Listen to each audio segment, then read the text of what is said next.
अनोखी दवा प्यार वाली। काफ़ी समय से दादी की तबीयत खराब थी।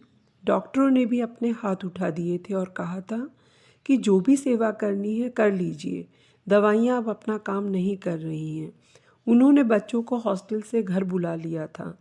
काम के कारण दोनों बेटे बहू ऑफिस चले जाते थे। घर पर ही 2 नर्स उनकी देखभाल करती थीं। दोनों बच्चे बार बार अपनी दादी को देखने जाते।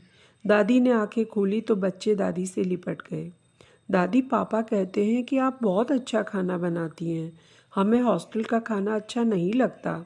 आप हमारे लिए खाना बनाओगी ना? नर्स ने बच्चों को डांटा और बाहर जाने को कहा। अचानक से दादी उठी और नर्स पर बरस पड़ी। तुम जाओ यहाँ से। मेरे बच्चों को डांटने का हक किसने दिया तुम्हें? खबरदार अगर बच्चों को डांटने की कोशिश की। दादी माँ, आप ठीक नहीं हैं। आपको आराम मिले इसलिए बच्चों को मना कर रहे हैं। बार बार आपके पास आते हैं, डिस्टर्ब करते हैं, आपको सोने भी नहीं देते। नहीं, ऐसा बिल्कुल नहीं। इनको देखकर मेरी आंखों और दिल को कितना सुकून मिलता है, तुम्हें नहीं पता। ऐसा करो, मुझे बाथरूम तक ले चलो, मैं नहाना चाहती हूँ। नर्स हैरान और अवाक थी। कल तक तो दवाई काम नहीं कर रही थी और आज इतना सुधार। सब समझ के बाहर था जैसे। नहाने के बाद दादी ने नर्स को कहा, खाना बनाने में मेरी मदद करोगी ना? नर्स ने पहले तो समझाया दादी को, आपकी हालत ऐसी नहीं है कि काम कर सकें आप। जब नहीं मानी तो मदद करने लगी। खाना बनने पर बच्चों को बुलाया और रसोई में ही खाने को कहा। दादी, हम ज़मीन पर बैठकर खाएंगे और वो भी आपके हाथों से। मम्मी तो टेबल पर खाना देती है और अपने हाथ से भी नहीं खिलाती कभी। दादी के चेहरे पर खुशी थी। वो बच्चों के पास बैठकर कांपते हाथों से खिलाने लगी। बच्चों ने भी दादी के मुंह में निवाले दिए। दादी की आंखों से आंसू बहने लगे। दादी, आप रो क्यों रही हो? दर्द हो रहा है क्या? मैं आपके पैर दबा दूं?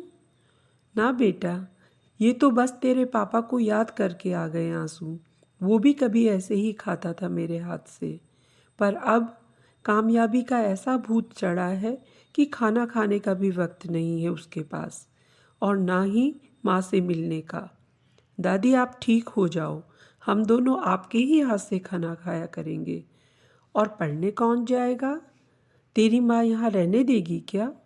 दादी, अब हम नहीं जाएंगे, यहीं रहकर पढ़ेंगे। दादी ने बच्चों को सीने से लगा लिया। नर्स ने ऐसा इलाज कभी ना देखा था, ना सुना था जीवन में। अनोखी दवाई थी यह, अपनों का साथ, हिल मिल कर रहने की। दादी ने नर्स को कहा, आज के डॉक्टर और नर्स क्या जाने कि भारत के लोग 100 साल तक निरोगी कैसे रहते थे। छोटा सा गांव, सुविधा कोई नहीं, हर घर में गाय, खेत के काम, कुएं से पानी लाना, मसाले कूटना, अनाज दलना, दही बिलोना, मक्खन निकालना। एक घर में कम से कम 20 से 25 लोगों का खाना बनता था। कपड़े धोना, कोई मिक्सी नहीं, ना ही वॉशिंग मशीन या कुकर। फिर भी जीवन में कोई रोग नहीं थे। मरते दिन तक चश्मे नहीं और दांत भी सलामत। ये सभी केवल परिवार का प्यार मिलने से होता था। नर्स यह सुनकर हैरान रह गई और दादी दूसरे दिन ठीक हो गई थी। आइए हम भी दवा बने ऐसे ही अपनों की। प्लीज़ चैनल सब्सक्राइब करें। धन्यवाद।